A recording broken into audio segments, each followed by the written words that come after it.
Hi there. So now I'm going to walk you through a sample strategic planning agenda that we've created. This is supposed to be helpful to give you guidance on how you can structure a planning session or a training session with your team.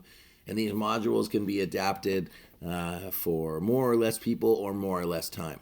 Sometimes you might only have 4 hours to do a strategic planning session, and I would recommend only picking 2 to 3 modules and getting right through them, whereas this is a more comprehensive and in-depth, full strategic planning process. And the amount of time that's allocated is for groups of about 7 to 10.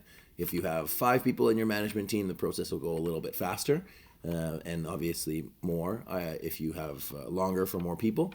And I also wouldn't recommend doing a planning process of this nature with more than 11 or 12 people, because it really does take special skills and facilitation skills to get it going. And this is the planning agenda that we would use in engagements with you. So there might be some things that are done specifically catered to how we would work with our clients, and we'll explain those nonetheless, or I will explain them. So let's get going. So a sample 2-day strategic planning agenda. So how we would start off is setting the introduction for the teams. So what is everybody doing in the team? How did they get there? And what brought to that point? I'll talk about the facilitator, if there is one. What is the role? And the purpose for this is really just to set the ground rules for the day. And of course, ground rules for the facilitation. The facilitator's job is just to ask good questions and to make sure that everybody has enough time to speak and contribute. And then talking about the goals, it's really important right away to set the tone for the day and to say, what are we trying to accomplish? Why are we here? So you know that you're going to go through the process and know exactly why you're doing it. And that process should take about 45 minutes, but again, timing can vary and it's totally up to you and your organization. So presentation of the last strategic plan, measures of success, things to build on. The important reason you put that in there is, how did we get to where we are now? What are the things that we did well? Because it's really easy to get bogged down on some of the things that might not have gone well, but how did we get to where we are now? What were we successful on? And how can we build on that to move the future? I always include on a 2-day planning session an icebreaker game. And the reason is it allows people to relax a little bit, because you're tense already from coming in. You know that you've got a lot of work to do for the next 2 days. And so I suggest a game just for people to get to know each other and build that teamwork. Even if they have teamwork at the office, this is a different game and a different setting and a different environment. So I find it really important to start forming and storming with the teams as soon as possible. One of the games that I like is the survival game. Picture a plane crashes and it's you're in the middle of the mountains and there's snow everywhere and you don't know when help is going to come. So you can only take 10 of the 30 items on this plane to keep you surviving for as long as possible. So what that means is that you as a team have to make strategic choices. And in other words, you can't pick everything. And it really sets the tone for when you start picking a strategy and saying, we know we can't pick everything that we want to do. So let's pick the most important pieces that are going to have the biggest impact to our organization and our team. So next, we talk about what makes our organization. So if you remember from the previous video, we talked about the inputs. So here is what makes our organization: core competencies, competitive advantages. What are we good at? What are we better at than everybody else? We talk about the core strengths and the values in small groups, depending on the size, and then doing a SWOT analysis. So going through the strengths, weaknesses, opportunities, and threats. Allocate half an hour for that. And again, it can go up and down either way. Next, we like to build on that by just having an open discussion to start opening the lines of communication, removing communication silos, and just saying, where are we at as an organization internally? What does our business really look like? And let's take down all of the facades and be really honest. One of the questions that we ask in our pre-work survey is, if you had 3 wishes, what would they be? And this is really important to do for the management team to look at and say, okay, what are the things we'd want to see in the organization? What do we do well? Where can we improve? And what would we like to see in the future? So this is one of the questions that would have been asked in the survey. And I also should note that presentation of the last strategic plan, you can also include, if you did a pre-work survey, to include that as well. Next, lunch, because you need lunch. I definitely recommend getting out of the room and going somewhere, but obviously having something catered is easier for time constraints. But as you can see here, people have already been working for over 3 hours, and 3 hours is a good time to have a break. Sometimes even people might request a coffee break in here, but 3 hours is a good time to get people working and then keeping them focused. So after lunch, we talk about the organizational values, the guiding principles, how we do things around here. There's also the things that we don't want people to do, so the negative values that are there, what negative behaviors might be addressed with a statement of values. You might have something going on in your organization that's not going the way that you want it to, and you can use values as a solution or as a way to start changing behavior to solve those negative behaviors. To what degree do the stated values differ from actual behavior? So what's happening now and what do we want to have happen?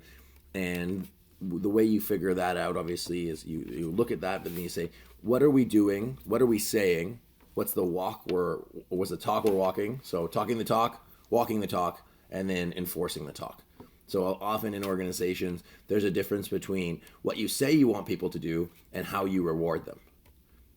The difference between what you say you want people to do and the behavior you enforce by how you reward them. So we're saying you want people to do one thing and then they do another thing because that's what's really going to motivate them and motivate the organization. And that's how values can get misaligned and how your organization can get misaligned in the process. So creating a value statement is really useful to have an in or out statement to understand how people are basically expected to behave in the organization. And for more on that, check out the video on values. So next, we build on the SWOT analysis and we talk about the external analysis. So what's going on outside of your organization? What's happening with your competition and what's happening in trends outside. So we talk about PESTLE in another video. So political, economical, social, technological, legal, and environmental trends. How are those things going to affect your business over the course of the future, the foreseeable future? Do another break because people will be tired and wanting coffee at this point. And then we get into the fun stuff when we talk about vision. So now we know what's going on inside and what's going on outside of the organization. And we know a little bit about where people want to go as far as little practical steps. So then we're going to start doing big picture thinking, talking about a vivid vision, being as conceptual as possible, but also putting it in a way that covers operations, clients, basically a blueprint for the future of your organization. Where are we going? Why should we go there? And what is winning? And what is winning is such a valuable conversation to have and a question to ask, because another way to put it, if success was a place, how would you know if you got there? If success was a place, how would you know if you got there? Because a lot of times people set these visions and set these ideal futures, but have no measurements and no reference points to know if they were actually successful in getting to where they wanted to go. So what is winning as part of a vision? And depending on your organization and depending on your planning cycle, you might have a 1-year vision. You might have a 3, 5, 10, 25 or longer. If you're a city, you might have a 50-year vision, which is excellent, but you also realize you need to work backwards as far as a project plan to make sure that gets implemented. So next, and finally for the day, we talk about the mission of the organization. So mission is the purpose. Why does the organization exist? What are we here to do? And who do we do it for? So that's customers and stakeholders. And then the how is what do you actually do? So you have your purpose, you have the customers, and then you have what you do for your customers. So even if you're not a for-profit business, if you're just an organization, a not-for-profit or mission-based, you still have customers. Your customers could be the residents of the city you live in or something like that. So do keep in mind that your mission and your purpose have 2 key aspects to it. What you do and who you do it for. Okay? So that discussion will lead you into the end of the day, recap the day, and ask any questions, concerns, or thoughts that have arisen from that. But basically, everything we've talked about, the first part of the day is what's going on in the world around us. And the second part of the day is what do we want to see in the future, just in a conceptual manner. So next, always do a good morning, thoughts from yesterday. In my experience, people get pretty tired in the morning and they really just went to bed and turned their brains off, which is totally fine. But then often there's things that came up while people were working or having dinner or what have you, and it's important to give them an opportunity to clear those and put those out. I often put in a discussion or an energizing game, depending on how the room is feeling, just to make sure that people are bringing the energy back up for another full day of work. I include time here again for an information dump. Now, this information dump, for lack of a better term, is bringing important information and concerns to the forefront. So brainstorming, problem solving, discussions about important areas of the business that might not have been addressed in any of the areas previously. So this is an opportunity to put all the cards on the table. Everybody's working honestly together as a team, and this is where you say, this is bothering me, this is happening in my division, my people are leaving, there's unsatisfaction here, customer service is not good here, we need to fix these things, and this is the time to talk about it, because you might be in your piece of the organization, and somebody else might be in a different area of the organization, and they might have any idea about what's going on in your particular business, and it affects them because your organization is a network. So if you don't tell people the things that you're going through, or if you don't tell people some of the challenges that are happening, then no one knows it and there's no way they can fix it. So this is really the time and the opportunity for you to share what's going on with your team, what's going on with your division, or what's going on with your concerns, and to have everybody at the table know what's happening and then be able to contribute and solve that for the betterment of the organization, and at the end of the day, fulfilling the vision. So once we have all the cards on the table, then we can start looking at risks and roadblocks. So roadblocks, what's going to get in our way? What are some of the potential risks, which are uncertainty, and you can check the risks video later. How to stop it. So this is an action that we're going to take in regards to that risk. And then what needs to be addressed? What are we actually going to do, and how are we going to nip it at the bud? So the most important part to remember about this is, what are the risks? What are the uncertainties that are going to try to get in our way? And what are we going to do about it? Putting plans together, at least loose plans, to figure out what that looks like. So that's another 45 minutes discussing about that. So now we get into goal setting. And this is high level goal setting, saying if we could do one overarching goal, what would be the most impactful thing that we can do that would affect all areas of the organization, that's measurable, time bound, and can be impacted by all employees and teams. This is the most important part here. Finding one goal, one area of the organization where everybody can contribute, that's going to move the needle on the progress towards the vision. And the reason why it's important to have everybody contribute, because everybody's coming to work and everybody's working for a purpose. And you might have goals in marketing, and you might have goals in HR, and you might have goals, functional area goals, but they want to feel like they're really, and your employees want to feel like they're really contributing to the future of the organization. So I hope that makes sense. This will break down into smaller goals later, but just find the one overarching area that would impact all areas of the organization, and find something that all employees and teams can contribute to. Next, lunch, which is excellent. And then we move into moving the needle. So this is internal strategies and plans. You can look up our website for a blog on strategic themes. And strategic themes is a non-specific, a general statement about the future of the organization. Increase sales, reduce turnover, enter new markets, better relationships with stakeholders. So the thing with these strategic themes is they're not necessarily measurable. They're broad statements that later on we will develop the measurements for.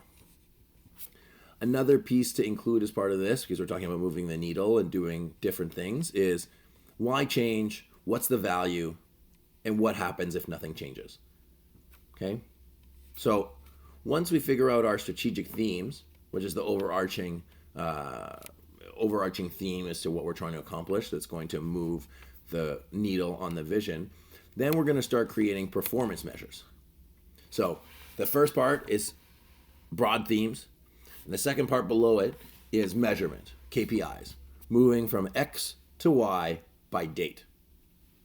So moving from X, something measurable, to Y, a different measure, up or down, positive or negative, probably not negative, by a certain date. We're going to increase sales from 1 million to 5 million in 12 months. We're going to reduce turnover by 5% in 6 months. We're going to increase response time from 6 minutes to 4 minutes by this date. And it's going to push the needle and move the needle on the strategic themes.